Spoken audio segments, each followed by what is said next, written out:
esta webinar, que es una conversación sobre todo entre Aida y Pilar, pero con vosotros también en medio. Bueno, yo voy a presentarlas. María Pilar Astier Peña es una médico de familia en ejercicio. Es una persona que se ha dedicado a la seguridad del paciente, a la formación en seguridad del paciente. De hecho, es en la Sociedad Española de Medicina Familiar y Comunitaria, es la coordinadora del grupo, y seguramente habréis leído un artículo en la que ella era autora sobre la formación en seguridad del paciente de los médicos de primaria, que es bastante inusual que salgan este tipo de establecimiento como de marco de formación, y se le agradece, pero es que ahora además está en este momento en un cargo que también la hace que tenga un conocimiento muy importante, porque está de coordinadora o de directora de gestión de calidad y de seguridad del campo de Tarragona, en el Departamento de Salud de la zona del campo de Tarragona. Por lo tanto, es una persona que viene con un bagaje muy reflexionado sobre el tema.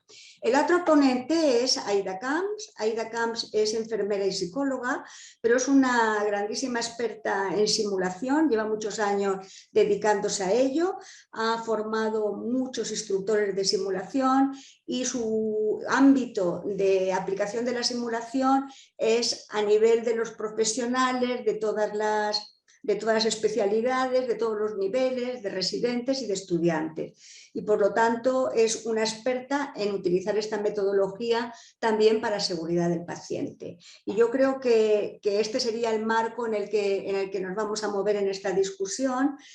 Y lo primero que me gustaría es romper un poco la situación que tenemos así un poco de iniciar, en que ambas me definieran dentro de su campo de expertise los términos, porque hay mucha confusión. Yo quería que María Pilar definiera la seguridad del paciente y la calidad, que es un elemento que está dentro también de esta acción de seguridad, o al revés, la seguridad también dentro de la calidad, pero la gente tenemos alguna confusión. María Pilar, si quieres comentarlo.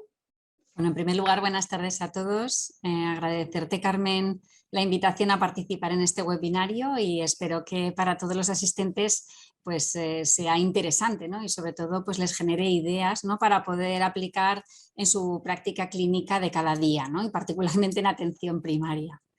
Bueno, precisamente la pregunta que me haces, la duda que surge, pues yo creo que es una duda que está en muchas de nuestras cabezas, ¿no? Y para mí en concreto, y yo creo que hay bastante consenso, ¿no? El trabajar en calidad asistencial en realidad es un estilo de trabajo, es una manera de trabajar que integra varias dimensiones, ¿no? Como son pues, la efectividad, la eficiencia, la accesibilidad, la adecuación de los cuidados, la equidad también, la satisfacción del paciente, la propia competencia profesional, ¿no? Y, como no, la seguridad del paciente, ¿no? Pero es esta seguridad del paciente lo que constituye la dimensión básica de la calidad asistencial, porque nosotros cada día cuando vamos a trabajar pues queremos hacer las cosas bien, a la primera, al paciente que toca, pero sobre todo sin generarle daño, ¿no? Sin que estos cuidados le generen un daño añadido. Por tanto, aunque somos conscientes de que no todas las veces podemos dar una atención con una alta calidad, ¿no? Al menos debemos garantizar que al facilitar esos cuidados estamos dando una atención segura, ¿no? Y por eso pues esta atención segura pues es aquella que se da, que se presta, ¿no? Con ausencia de daño innecesario en el curso de la atención sanitaria, pues según define la OMS, ¿no? En su clasificación internacional de seguridad del paciente. Y además es un compromiso, ¿no? La atención segura se convierte en un compromiso de política sanitaria para todas las organizaciones internacionales, como la Organización Mundial de la Salud, pero como la Organización de Naciones Unidas también, y es una estrategia a nivel de las propias organizaciones sanitarias, ¿no? Y de esas organizaciones que definen en sus estrategias la seguridad del paciente, se convierte en ese momento en una competencia profesional fundamental a la hora de actuar en la clínica de cada día, ¿no? Tenemos que tener en cuenta que en todos los niveles asistenciales, pero de los que tenemos información, como es de atención primaria, a través del estudio APEAS y de hospital a través del estudio ENEAS, ¿no? Pues en atención primaria podemos tener un evento adverso cada 100 consultas, que parece una cifra muy grande, pero en realidad pasamos tantas consultas al día que al cabo de la semana pues igual estamos haciendo unas 200 consultas, con lo cual ya podemos tener casi 2 eventos adversos, ¿no? Y a nivel de hospital la frecuencia es mayor, ¿no? Pero también ocurre que la intensidad, ¿no? El daño que se puede generar, el impacto y la magnitud es mayor también. En general, unas 3/4 partes de estas situaciones de incidentes de seguridad del paciente o de eventos adversos pues están relacionados en los 2 niveles asistenciales con la medicación, con la combinación de errores en el proceso diagnóstico, ¿no? Que tiene que ver con la comunicación, con los diagnósticos diferenciales, con la transición en los diferentes niveles asistenciales y la comunicación del médico, del paciente, del cuidador, ¿no?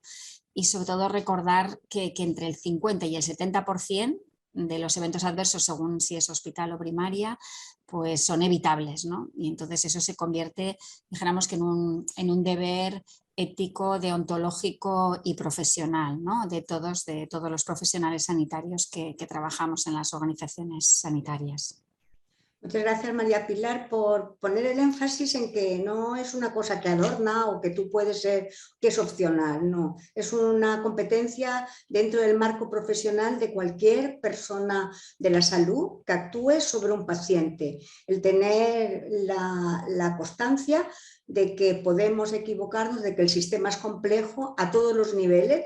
La sorpresa de estos estudios ha sido que a veces uno piensa que se va a dar en un nivel muy sofisticado y el problema será a todos los niveles y el proceso de un paciente empieza por niveles a veces muy básicos y el error de entrada, de arranque, puede ser arrastrado durante todo el proceso. Esta sesión está combinando la necesidad de formación en seguridad con la simulación, Aida. Yo te quería preguntar ¿qué es la simulación? ¿Cómo es formar con simulación en este terreno que nosotros estamos hablando? Bueno, pues yo cuando siento a Pilar es como si fuéramos primas hermanas, ¿no? En el tema de seguridad y simulación, porque realmente la simulación es muy diferencial cuando la trabajas en el grado o cuando la trabajas en el ámbito profesional, pero en el ámbito profesional la simulación nació para ayudar, para mejorar, ¿no? Y poder trabajar la seguridad del paciente.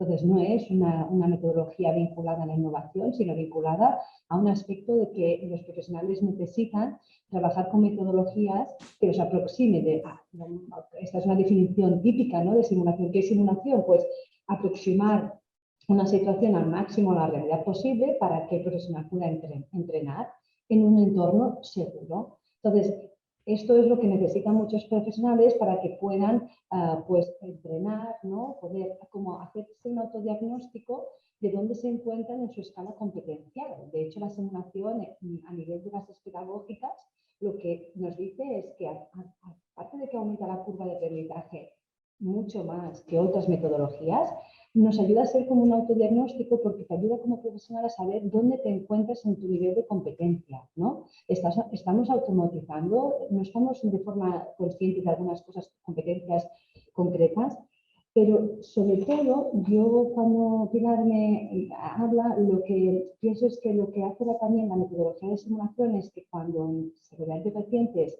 se analizan los eventos adversos, lo hacemos de una forma retrospectiva, ¿no? Y lo que la simulación permite es recrear esa situación in situ, lo más próximo a la realidad y reflexionar conjuntamente, ¿no? Y es que a mí me encanta, Pilar, cuando tú decías, ¿no? Que todo el compromiso, la responsabilidad que tiene cualquier profesional, y es una cabe duda, es que si queremos hacer las cosas bien, queremos ayudar a las personas. O sea, nadie comete un error o hace algo porque no quiere hacerlo, sino muchas veces ahí hay muchas variables. Por eso la simulación nos permite un espacio para reflexionar y ver qué cosas, ¿no? estamos haciendo y que podemos no tan solo porque nos hemos proyectado, sino prevenir, mejorar, ¿no? Analizar tanto de los factores humanos, ¿no? Como de aquellas cosas que muchas veces son factores latentes, ¿no? Asociados a otras cosas, pero que pueden estar vinculadas a los errores, ¿no? Así que nos ayuda a nivel de este nivel muy metodológico, ¿no? Pero yo creo que también, Carmen, y tú también como experta de estimulación, ¿no? Y creo que también ayuda a crear una cultura, ¿no? Pilar hablaba, ¿no? De garantizar seguridad, de ver esos eventos adversos, ¿no? Pero claro, es difícil notificar algo, decir algo si yo me siento inseguro. Entonces, la simulación como metodología, lo que le ayuda al profesional también es a entender que es que somos falibles, que es que el error está en nuestras venas, como la sangre, entonces no podemos evitar eso. Eso no quiere decir que no lo miremos, no lo observemos, ni hagamos simulación para poder prevenir eso, para crear un entorno de seguridad donde realmente nos permita entender que necesitamos metodologías que nos ayuden a reflexionar y a poner a prueba procesos que puedan prevenir pues, esos eventos adversos. Muchas gracias, Aida, porque además es que tú has puesto el acento en el tema de la falibilidad del humano. Sí. Porque el error, hay que quitarse de la cabeza que el error con consecuencias para el paciente, lo que acaba produciendo un fallo no equivale a falta de conocimiento, ni es mala voluntad, ni tiene que ver con la negligencia. Es que vivimos en una profesión, todos los profesionales de la salud, donde tiene muchas debilidades el proceso, donde actuamos mucha gente sobre el mismo paciente y por lo tanto se multiplican las posibilidades. Yo quería recordar a los participantes que todos sus comentarios, que pueden ser comentarios o preguntas, los pongan en el chat porque los iremos cursando a través de esta discusión. Yo creo, María Pilar, que vuestra experiencia como especialidad, ¿no? Como especialidad, además muy amplia, además que está en la puerta, ¿no? Es en la puerta del sistema sanitario, que además ahí dentro tiene cosas de diagnóstico y cosas de medicación y que están definidas como fuente de daño al paciente. ¿Cómo habéis organizado la formación dentro de vuestra especialidad? ¿Qué cosas como especialidad o como sociedad en este caso, que es lo que tú representas, habéis organizado? ¿Cómo lo habéis visto el plan general? Yo un poco integrando mis tres perfiles, ¿no? Por un lado, como profesora asociada, que también trabajo dentro del colaboro en el Departamento de Medicina de Familia y tengo estudiantes en la consulta, ¿no? Que los estudiantes aprenden viéndonos trabajar, ¿no? Y también reconociendo que somos falibles y hablando de nuestros propios errores con ellos para saber cómo encauzarlos, desde luego que sí. Por otro lado, como formadora de residentes, ¿no? Y en este sentido, como también como responsable del grupo de seguridad del paciente que trabaja específicamente en este área, ¿no?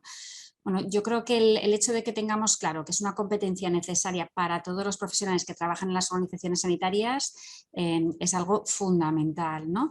Nosotros ya desde la etapa de pregrado creo que se debe empezar a introducir estos conceptos, ¿no? Promueve la propia Organización Mundial de la Salud a través de la guía curricular, ¿no? Multiprofesional, ¿vale? Enfermería, medicina, trabajo social, todas las profesiones que están en el entorno sanitario, ¿no? Porque en los equipos de atención primaria somos equipos multidisciplinares que incluyen los administrativos también, ¿no? Las TKEs, las auxiliares.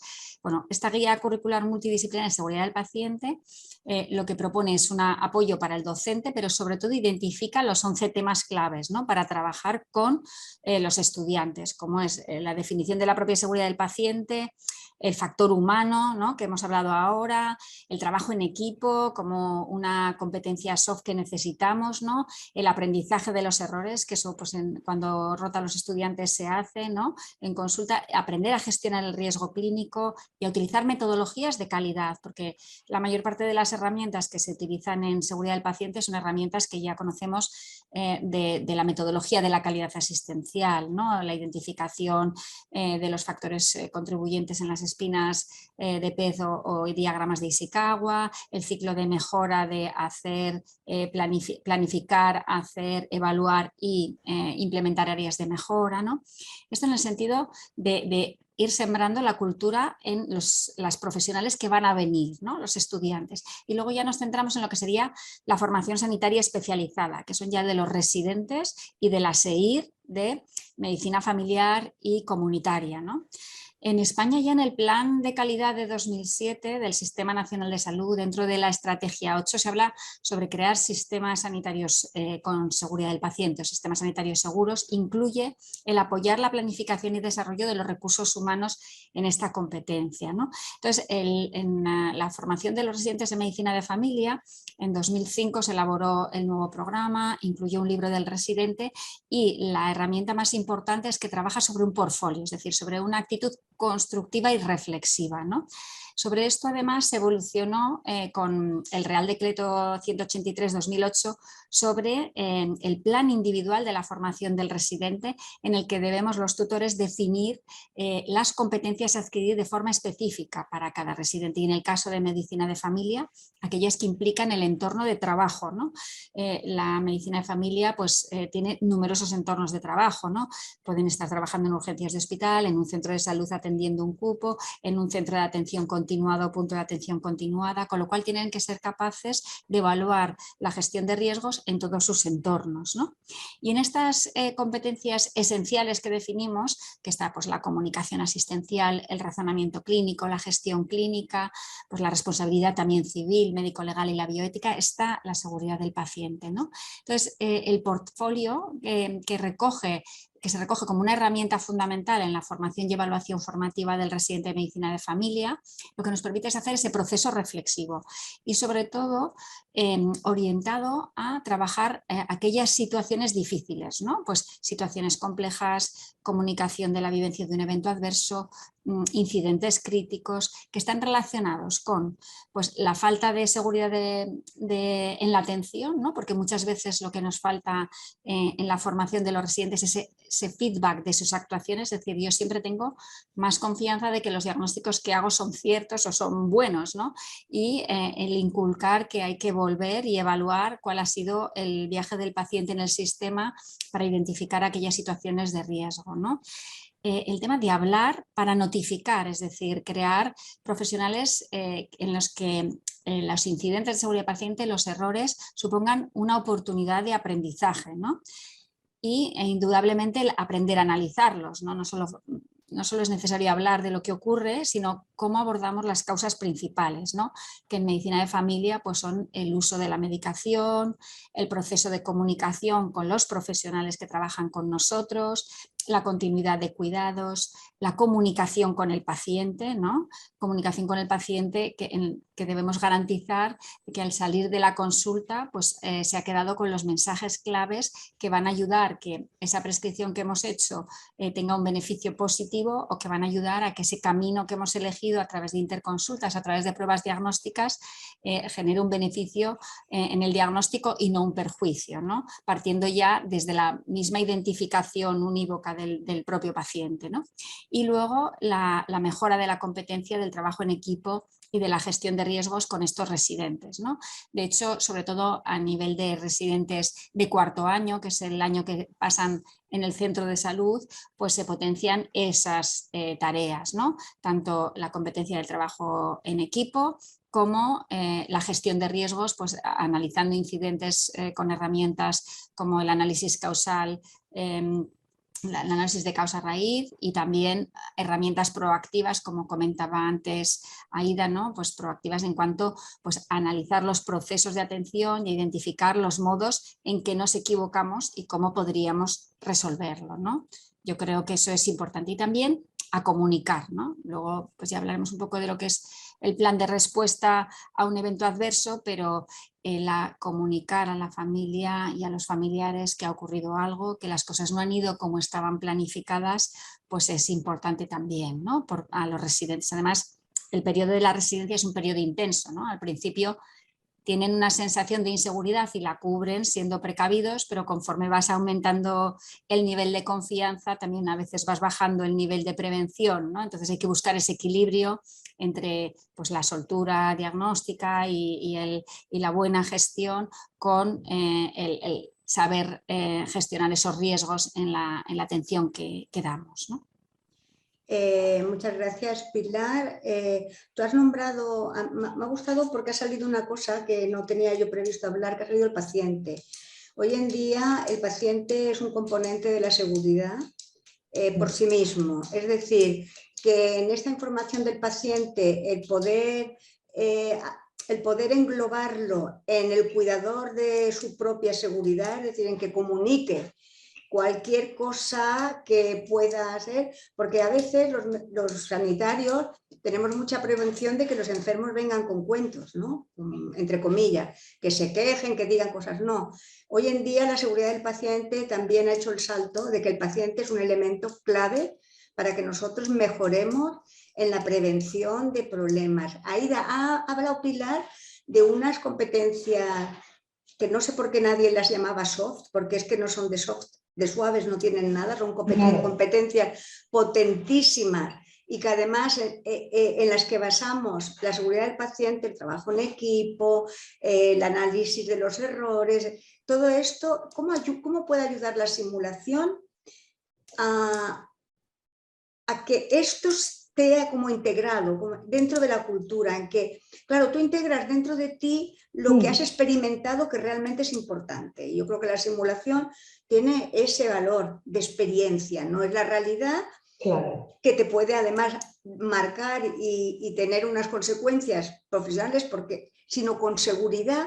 tú equivocarte y poderlo analizar. ¿En qué aspectos de esta que juega en la seguridad del paciente tú ves la simulación como una herramienta potente o más potente que yo diría que el resto?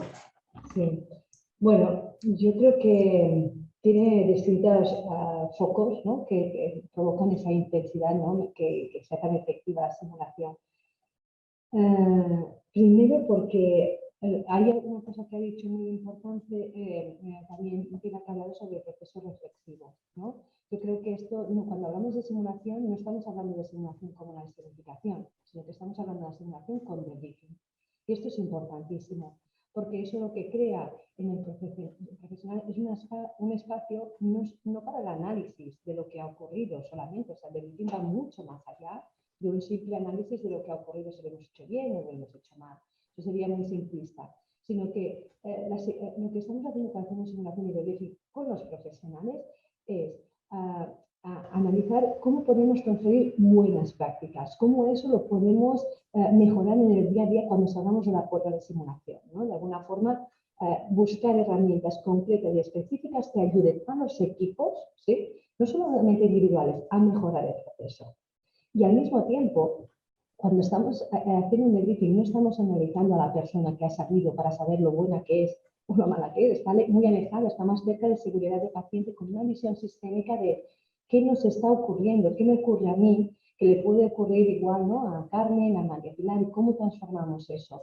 Y también con una visión positiva, ¿sí? Entonces, esto es uno de los elementos estratégicos que incide no tan solo en las acciones, sino en los esquemas mentales de las actitudes de los equipos, pudiendo incidir, ¿no? en un cambio de actitudes, no tan solo de acciones. Y eso es primordial. Y claro, esto requiere tener esos espacios. El día a día acelerado, ¿no? y brutal del asistencial, pues no nos permite, ¿no? ese análisis. El otro punto que a mí me ha gustado mucho también, Carmen, y creo que está vinculado a lo que tú me preguntabas también, es que ella ha dicho, tenemos que crear profesionales que el error sea una oportunidad de aprendizaje. Y esto es como gotas que deben caer por todos sitios, como una lluvia. Y no lo vamos a conseguir solo diciendo que el error es bienvenido, tenemos que aceptar que somos falibles, sino que debemos hacer distintas estrategias y la simulación es una gran catalizadora.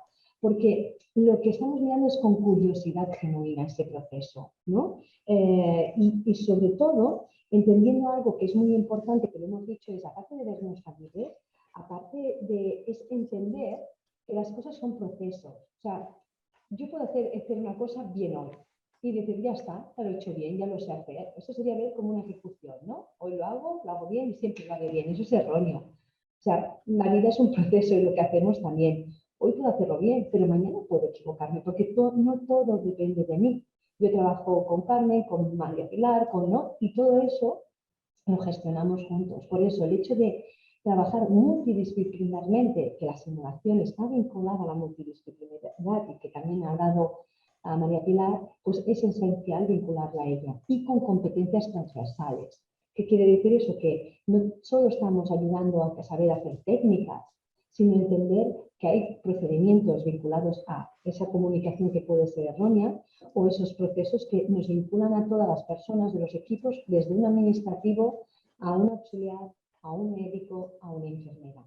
Y entonces, cuando cogemos el debriefing, cuando vemos esa visión de ver las cosas como procesos y juntamos multidisciplinarmente haciendo simulación, lo que hacemos es que dar una oportunidad a los profesionales a brillar porque hacen cosas muy bien hechas y ser conscientes de esas cosas, que eso es un proceso de reflexión también importante, y también ver ese error con curiosidad y ver cómo avanzamos y cómo evolucionamos, ¿no?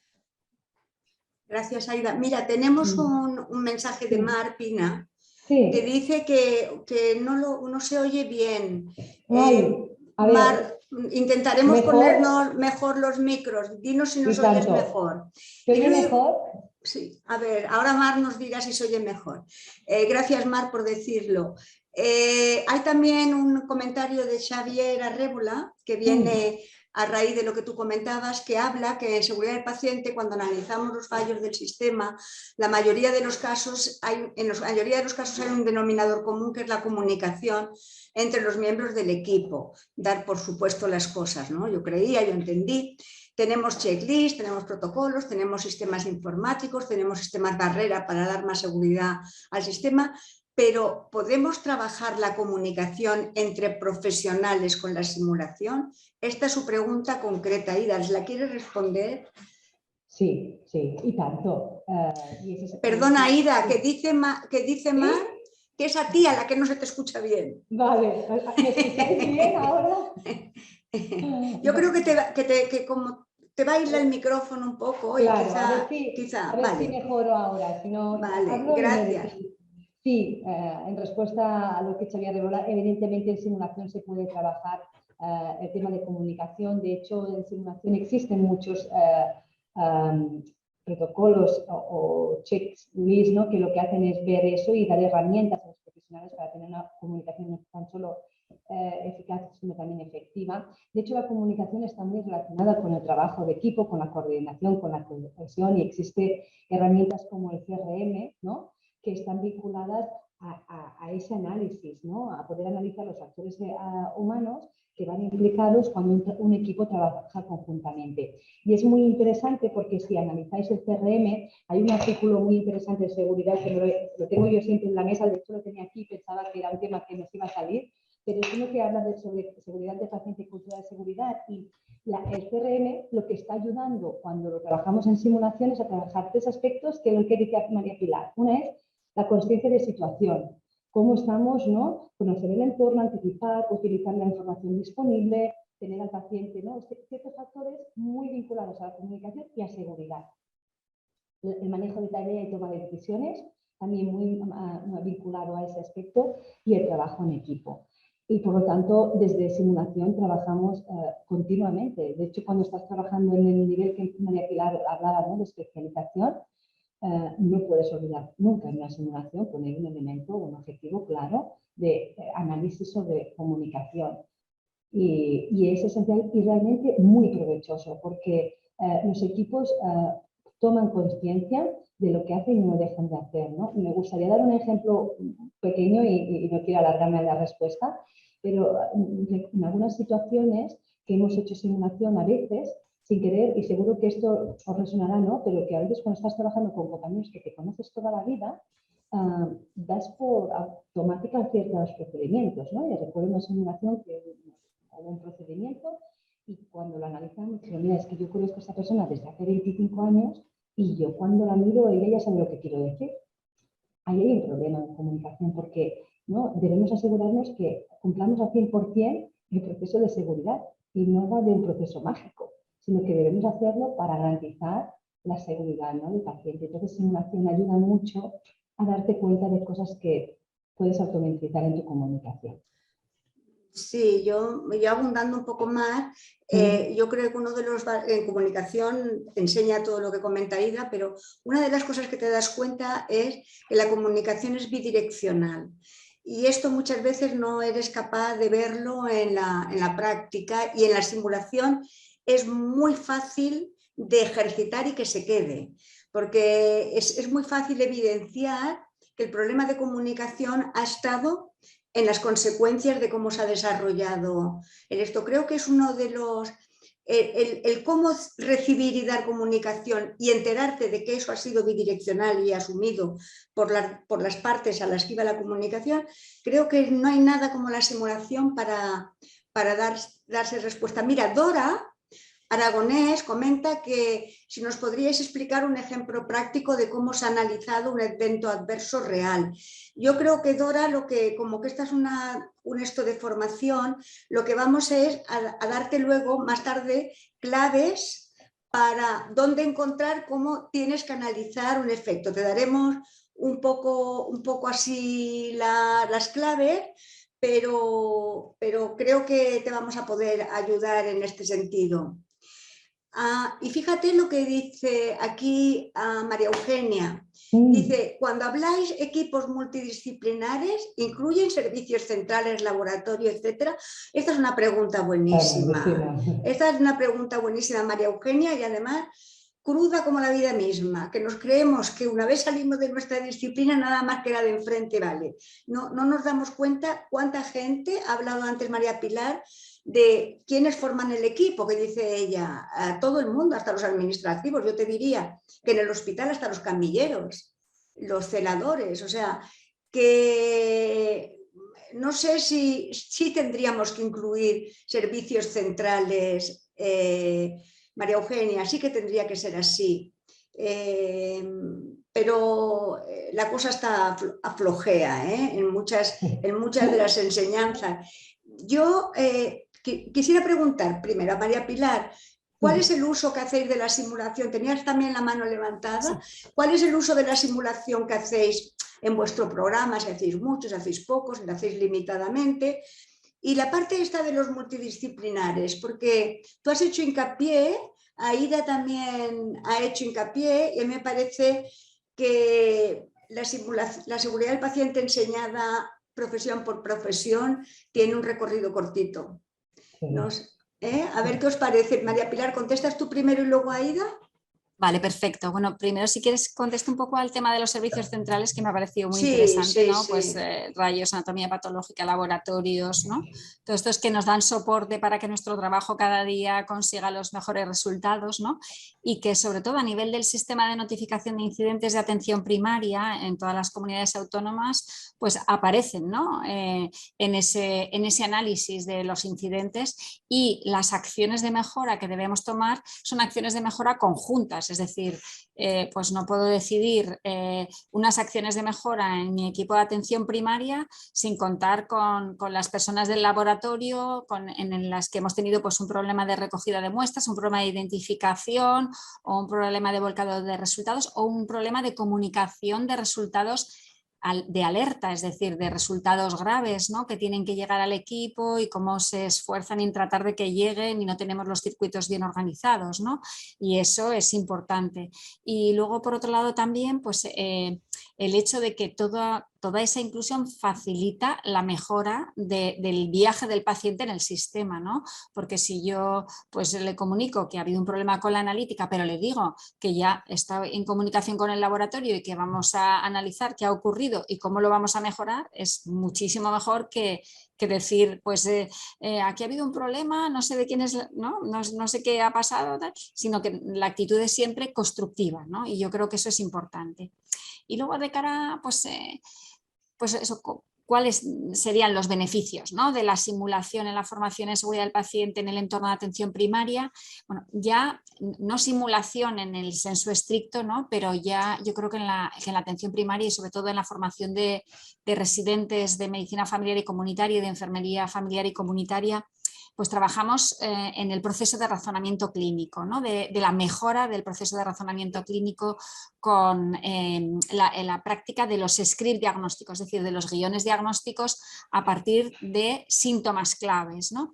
Y eso en algunas unidades docentes les ha permitido elaborar una serie de videograbaciones, ¿no?, de exponer al residente para que desde el primer año hasta el cuarto vaya viendo cómo va mejorando esa competencia de razonamiento clínico y de implementación de scripts diagnósticos, de secuencias de preguntas para hacer diagnósticos diferenciales ante diferentes síntomas guías, ¿no? Y eso es, pues, no es simulación en el senso estricto porque no lo hacemos igual con pacientes simulados, sino que muchas veces es con paciente en consulta, pero que luego se revisa y se da feedback, ¿no?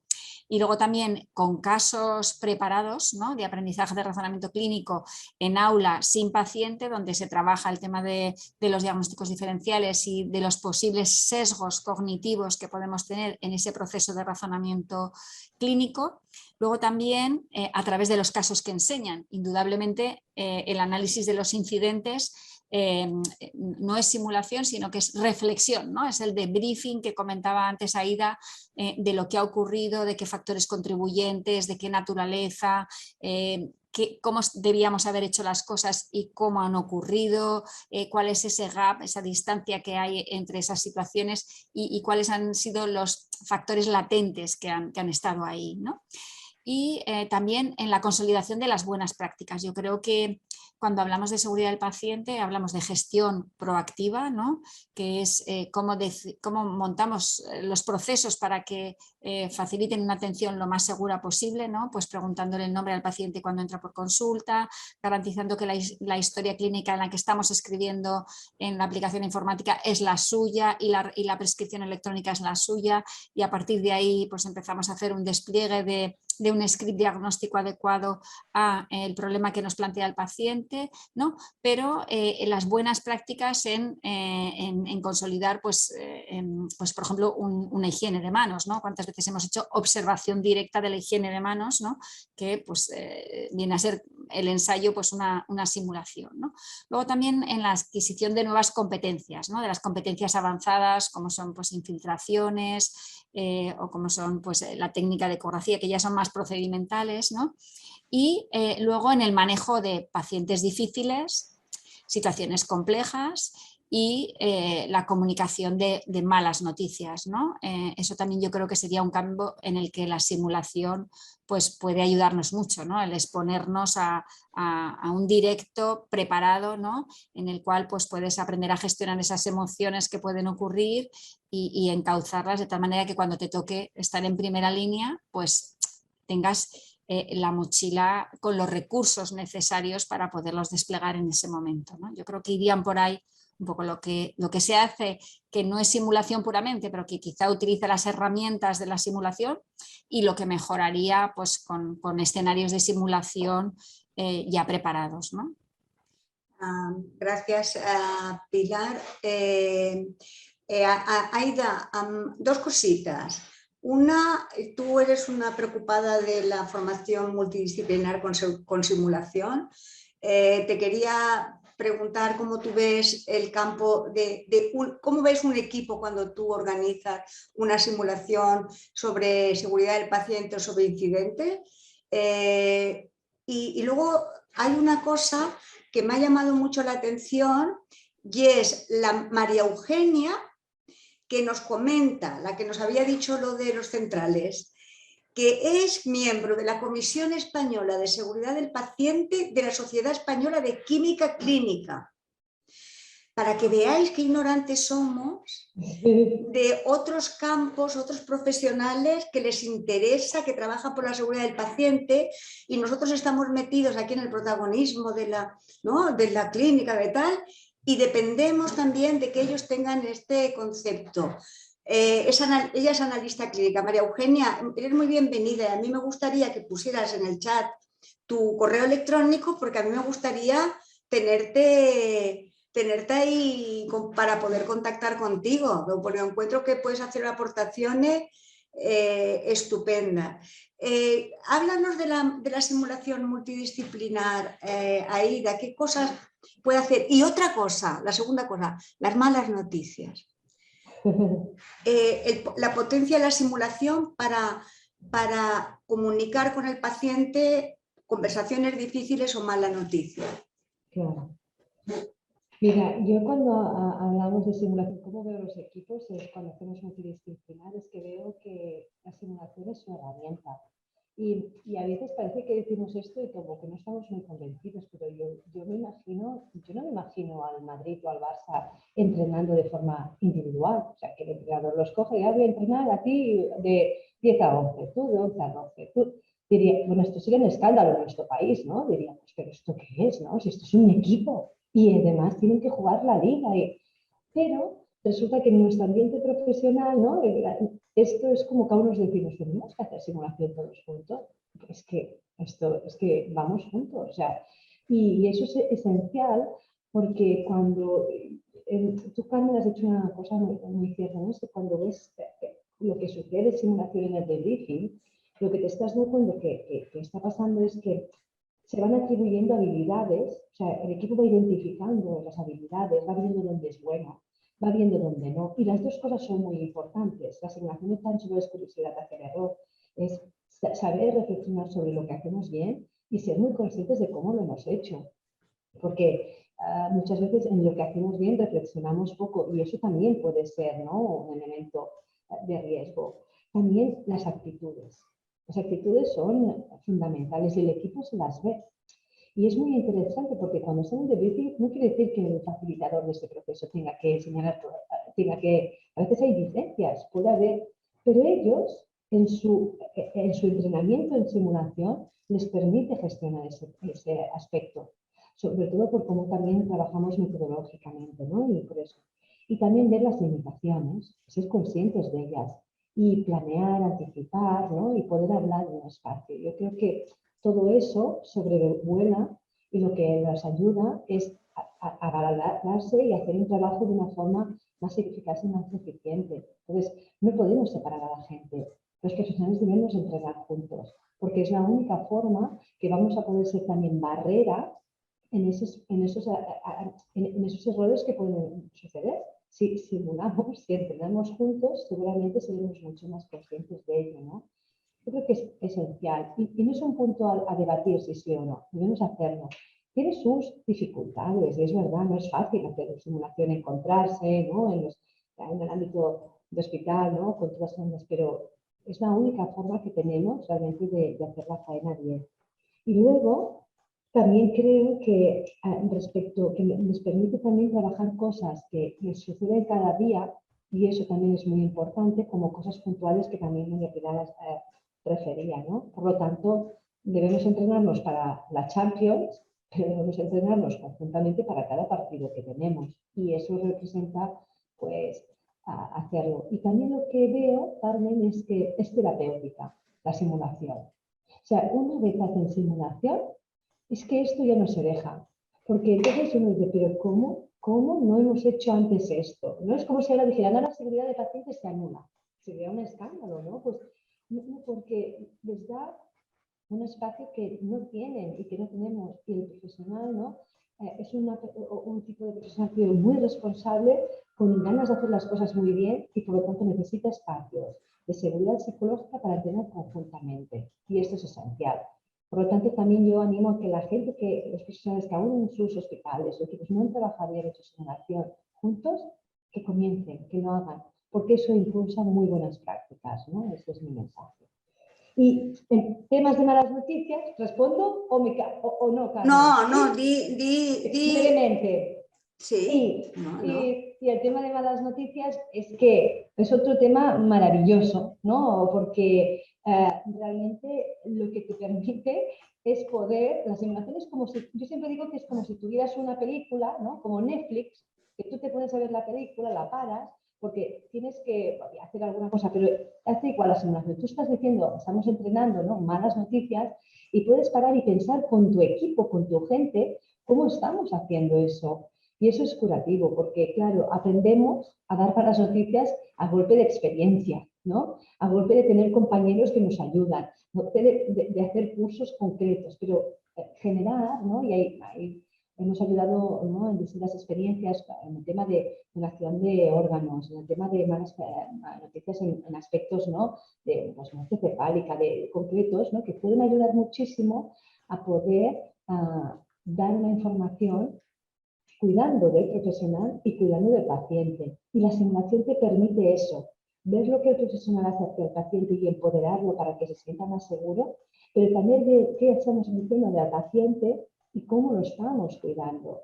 Entonces, esa foto, cuando se analiza conjuntamente, da mucha más seguridad y adquieres más herramientas para poder, ¿no? Y creo que es uno de los temas básicos a poder entrenar. Hay un comentario, gracias Aida, hay un comentario de Marc Pina que dice: ¿tenéis experiencia en simulación para la realización de auditorías? Los cortes observacionales son siempre muy incómodos para los observados y los observadores. Yo no sé muy bien, Mar, si aquí nos estás preguntando hacer simulación para formar en hacer auditorías, o no sé si la pregunta igual Pilar o Aida la entienden mejor, pero yo tengo un poco de duda de qué preguntas exactamente. No sé si... Es un poco difícil. Mira, sí, ya he contestado. Formar para hacer auditorías. Es decir, si formas para hacer auditorías. Sí, para ser auditor interno, ¿no? Para ser auditor interno de una aquí organización. Aquí hay una cosa que es importante, que yo creo que está relacionado un poquito con la pregunta que hacía Dora Aragonés sobre cómo se analiza un evento adverso real, ¿no? Creo que la capacitación, siempre hay expertos dentro de las organizaciones capaces de aplicar metodología de análisis, y yo creo que son esta gente la que, no sé si en auditoría, Mar, o es esto lo que tú quieres saber, ¿quieres decir de algunas cosas que han pasado? O no es que sigo yo un poco dudosa. A ver, exacto, auditorías internas in situ, por ejemplo, para verificar si se realiza correctamente la identificación activa. Sí, claro. O sea, como establecer vigilancia de, vale, no sé, Pilar y Aida, ¿qué comentáis la experiencia que tenéis? Yo, por ejemplo, la experiencia en lo que se llama en la utilización de la herramienta que evalúa la higiene de manos, ¿no?, que es observación directa, ¿no? Entonces, sí que es verdad que esa auditoría es ir por los diferentes puestos de trabajo y observar cómo se hace la higiene de manos en los diferentes momentos antes de la consulta, después de la consulta, en el proceso asistencial, ¿no? Entonces, los auditores internos pues, tienen que estar entrenados sobre todo en que las personas que son auditadas, que pues no tienen por qué saber porque es una observación que se hace aleatoriamente, ¿no?, pues esos auditores sepan cómo ubicarse, hacer fácil la auditoría, hacer entender que es un proceso de aprendizaje y que a partir de ahí pues la idea es mejorar. No es lo mismo que cuando se plantea una auditoría interna de la norma ISO en un laboratorio o una auditoría interna de la norma ISO en un centro de salud o de la Joint Commission, en el cual el auditor tiene que tener habilidades para saber traducir su labor, que es un poco, entre comillas, inspectora, en una labor facilitadora, es decir, estamos evaluando para facilitar que el trabajo salga mejor, ¿no?, la conclusión, ¿no? Yo creo que eso sería un poco, no sé si Aida quieres añadir algo de tu experiencia en simulación, ¿no?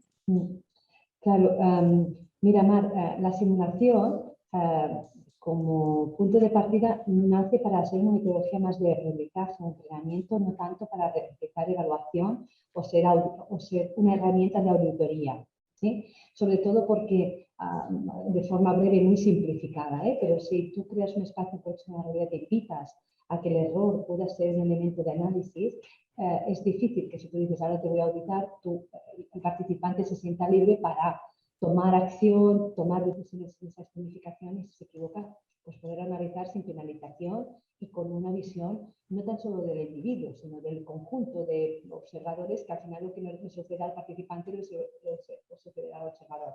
Entonces, simulación como tal la alejamos de la auditoría y de las evaluaciones. Entendiendo tu pregunta, sí que es verdad que la simulación puede tener en una versión 2.0, ¿no?, de evaluación y existen metodologías en el ámbito formativo como pueden ser las ACOES, como pueden ser otro tipo de que pueden servir para valorar o verificar si una persona tiene una competencia concreta. Fíjate que tú quieres auditar, me dices un ejemplo como el lavado de manos, ¿no? Es una competencia concreta. La simulación, cuando tú la metes, no te permite una competencia concreta. Lo puedes hacer, lo que estás viendo es entre 160 grados. O sea, no tan solo ves la técnica, sino todo el proceso de procedimiento, la interacción con el paciente. Entonces, la simulación es una dimensión que no es la herramienta para realizar una auditoría. Entonces, no solemos trabajar con ella en ese aspecto. La convertimos en una COE o en un proceso evaluativo donde hay una escenificación, el alumno tiene que generar una competencia y tendrá una nota, pero siempre de forma transparente e informada para el participante. Muchas gracias. Tenemos aquí una intervención de Maricruz Martín, que sabéis es que es uno de nuestros popes nacionales de seguridad del paciente y que está dentro de nuestro programa. Somos, digamos, partners en los programas de seguridad. Saludos, ¿no?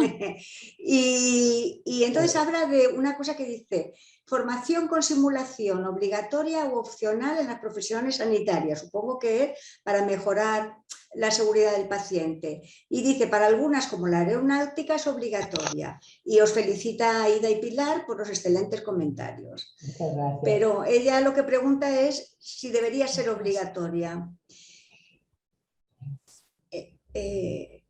Yo sé lo que ella tiene en la cabeza. Hombre, yo creo que no, pero no lo sé, la respuesta, pero si me queréis, yo digo, pienso que sí, porque a mí me gusta mucho la frase que Maricruz dijo, es que seguridad de paciente es una ciencia, ¿no? Y simulación no es una ciencia, pero evidentemente debería ser obligatorio, ¿no?, el hecho de que las personas se entrenaran, o sea, y es lo que enlaza un poco a lo que ha dicho ahora Maricruz también en el comentario, ¿no? Me ha parecido leer con el tema de la aeronáutica, ¿no? O sea, profesiones de este tipo que sus profesionales entrenen a través de simulación requieren unas horas y es parte de su currículum. Entonces, es que es un poco como ambivalente, ¿no?, que en un siglo XXI nadie se sube a un avión si un piloto no trabaja, si una persona del ámbito de la aeronáutica no entrena. En cambio, supongamos que el ámbito clínico, los profesionales clínicos van directos a la clínica. Esto no tan solo por practicar de forma significada, sino por analizar, por tener un proceso, ¿no?, de análisis más profundo que simplemente a posteriori. Entonces, creo que tenemos un trabajo ahí importante. De todas maneras, en el último Real Decreto sobre formación especializada y formación sanitaria, la simulación es obligada. Es decir, tanto a nivel de estudiantes como a nivel de residentes, no habla tanto de profesionales, es una herramienta obligada, porque no se puede pasar del aula al paciente, porque entonces que estaríamos atentando máximamente contra la seguridad de los pacientes. Ese sería lo más, es como si uno coge un coche para conducir sin haber hecho la simulación en las prácticas. Eso es un asesino circulando. Pues una persona que pase directamente de una silla a ponerte las manos encima y sobre todo es un procedimiento de riesgo, pues pensémonoslo, ¿no? Mirad, yo simplemente decirte eso, que era el matiz que quería añadir, ¿no? El tema de la seguridad del paciente, ¿no? Yo creo que eso es crucial, sobre todo porque estamos hablando de vidas humanas, ¿no? Y el coste de la no calidad es irreversible. Mira, nos quedan 6 minutos y en 6 minutos yo quiero que Dora no se vaya de aquí sin que le aclaremos algo, y también quiero que hagáis una pincelada, porque no cabe de más, sobre lo inseguro que es tener con lo inseguro para los pacientes, que es tener profesionales que han perdido la seguridad porque han tenido un efecto adverso, es decir, la segunda víctima. Quería comentar cómo tratáis brevemente la segunda víctima dentro de vuestra sociedad y ahí da la simulación para la segunda víctima. Y luego, en 3 minutos, le diremos un ejemplo a Dora antes de cerrar. Dora, estás esperando todo el rato, pero verás cómo valía la espera. Esto es como un spoiler de esos de comunicación. Si se espera 3 minutos tendrá la respuesta, Exacto, ¿no? sí. Dora, No se vaya. no te vayas. A ver, coméntanos lo de la segunda víctima un poco, Pilar. Mira, bueno, pues cuando ocurre un evento adverso, ¿no? Es cuando las cosas no han ido como estaban planificadas, ¿no? Porque partimos de la base de que tenemos la intención de hacer las cosas bien, ¿no? En la atención a un paciente pues nos encontramos en primer lugar con la primera víctima, que es el paciente y la familia, la segunda, que es el profesional o equipo de profesionales, ¿no? Que se han visto envueltos en ese evento adverso y que emocionalmente están afectados por ello, ¿no? También existe la tercera víctima, que es la institución en donde se producen los hechos y que pierde la confianza de la sociedad, ¿no? Por esta situación que ha ocurrido. Sabemos por diferentes estudios, la SENFIC hizo uno hace años en el que alertaba que el 70% de los médicos de atención primaria reconocía haber cometido al menos un error clínico con sus pacientes y que por tanto se había podido sentirse como segunda víctima, pero en el estudio de investigación de segundas y terceras víctimas, que está en la página segundasvíctimas.es, tenéis todos los datos, se habla de que alrededor entre el 28 y el 57% de los médicos reconoce pues, haber vivido un evento adverso y muchos de ellos haber quedado traumatizado, ¿no? La situación de segunda víctima se asimila en muchas ocasiones como a un síndrome de estrés postraumático, con una afectación anímica, una pérdida de confianza en la forma de trabajar, inseguridad en el trabajo que tiende al aislamiento y a la no comunicación, ¿no? Y eso hace que esa persona tenga un alto riesgo de volverse a equivocar, ¿no? Emocionalmente puede derivar a una situación de depresión muy profunda y en algunos casos hasta atentar contra la propia vida, ¿no?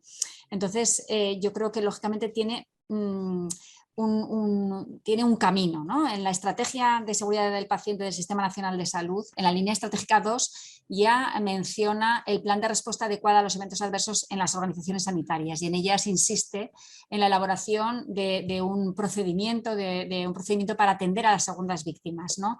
A estas segundas víctimas que se basaría pues, en diferentes estudios, entre ellos el de la Universidad de Missouri por Susan Scott, que organiza la atención en 3 niveles. El primero, el equipo que está cerca, es decir, los profesionales que están cerca, dar apoyo emocional en el momento, retirar al compañero si no puede seguir atendiendo, ayudarles a comunicar, a hacer la comunicación franca con la familia y los pacientes, bien por parte de otros compañeros o por parte del jefe de servicio o del director del centro de salud, ¿no?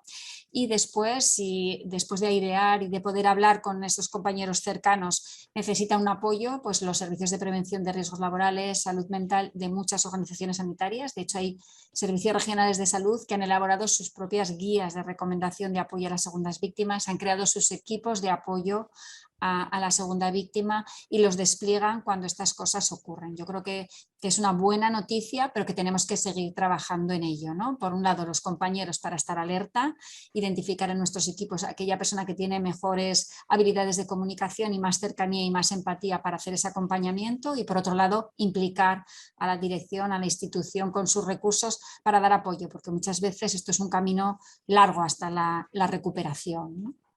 Así en breve. A ver, Aida, yo sé que tienes experiencia tú en lo de la simulación de segunda víctima. Dinos simplemente si la tienes incluida en tus programas de simulación que utilizas relacionadas con seguridad del paciente. Pues sí, la tenemos incluida. De hecho, es una de formación, ¿no?, que hacemos y la tenemos incluida en un máster universitario de simulación para que los alumnos aprendan simulación en un tema tan delicado como este, ¿no? Y yo creo que es esencial, ¿no? También hay hospitales, ¿no?, como el Grupo Saint Clinic, que sé que la trabajan de una forma, ¿no?, muy profunda, pero es un tema esencial porque sobre todo lo que ayuda es que a esos profesionales cómo ayudar a sus compañeros, ¿no? Porque esto es como si con la palabra ánimo no pasa nada, ¿no? Esto es más complejo y entonces poder entrenar esas situaciones que parten de los casos reales pues puede ser muy útil. Muy bien, muchas gracias, porque sé que de eso no te habías olvidado. Tenemos entre los participantes uno de la persona que nosotros consideramos bastante experto en el análisis muy experto, en el análisis de causa-raíz, que es el análisis de cuando sucede un evento adverso, además en un hospital, que es Xavi Arrébola. Yo no sé, Marta, si le puedes dar voz a Xavi, que nos explique un poco. ¿Estás ahí, Xavi, tú?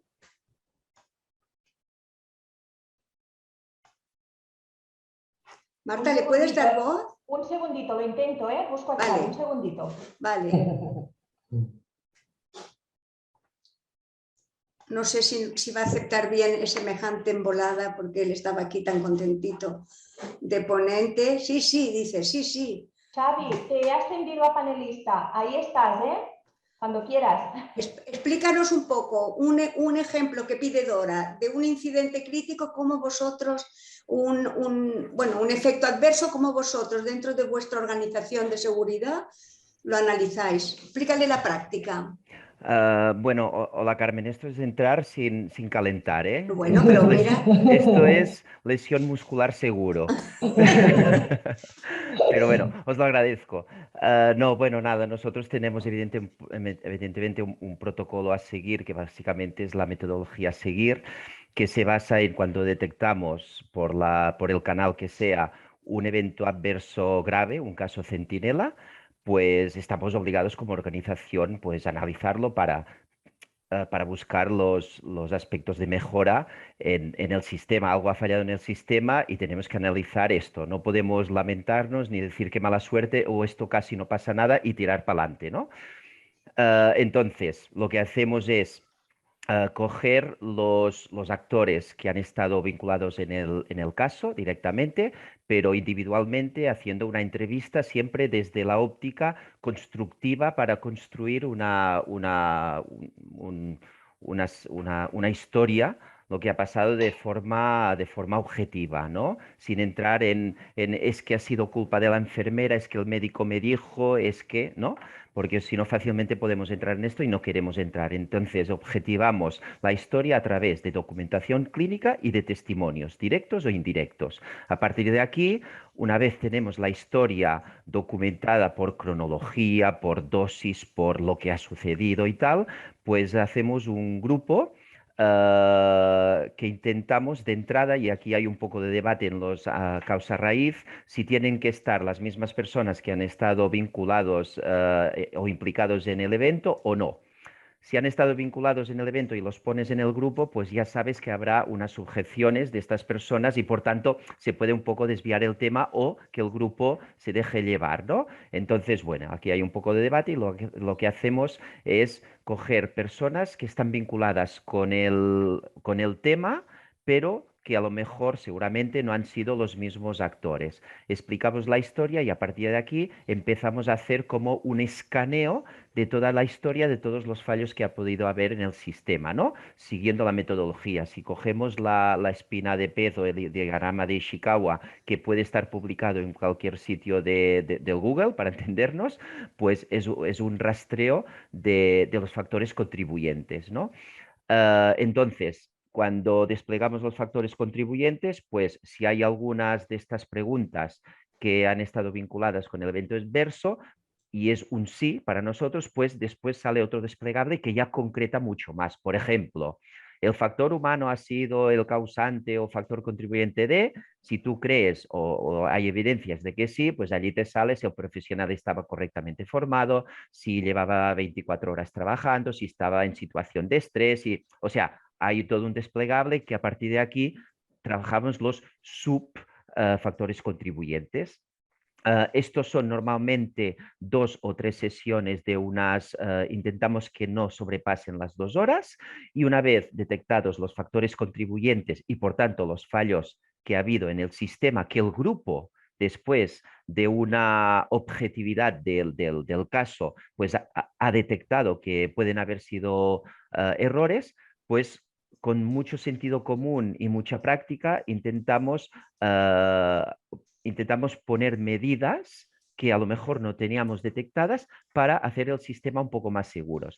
Yo digo con sentido común y práctica porque, claro, aquí tampoco nos podemos inventar lo que no tenemos o lo que no somos capaces de hacer, porque al final lo que se trata es que salgan 4 o 5 acciones, pero acciones que se puedan llevar a cabo y que hasta el momento no se llevaban a cabo, ¿no? Algún checklist de más, alguna formación extra, alguna simulación para trabajar el tema del rol del equipo, de la cohesión, de la comunicación. Y por tanto, es un poco esto, trabajamos esto, pero siempre con el objetivo de tener acciones de mejora que no teníamos antes del evento adverso y que nos dan más seguridad en el sistema, que de entrada ya creíamos que era seguro.